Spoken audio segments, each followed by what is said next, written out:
लातूर जिल्ह्यातील अहमदपूर तालुक्यातील किन्नी कदू येथील एका शिक्षकाने आपल्या कुटुंबासह टोकाचं पाऊल उचलत तिघांना रेल्वेखाली झोकून देत आत्महत्या केली। अहमदपूर तालुक्यातील किन्नी कदू 200 उंबऱ्याचे आणि 1500 लोकसंख्येचं गाव किन्नी येथे एका चितेवर तिघांचा अंत्यसंस्कार करण्यात आलाय। परभणी जिल्ह्यातील गंगाखेड शहरालगत असलेल्या धारखेड परिसरात ही धक्कादायक घटना घडली आहे।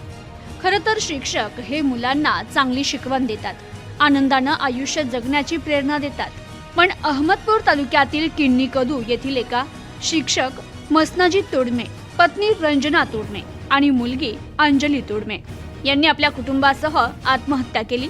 गोदावरी नदी पुलाच्या रेल्वे ट्रॅकवर एकाच वेळी तिघांनी रेल्वेखाली झोकून देत टोकाचं पाऊल उचलत जीवनयात्रा संपवली आहे। या घटनेनं एकच खळबळ उडाली आहे।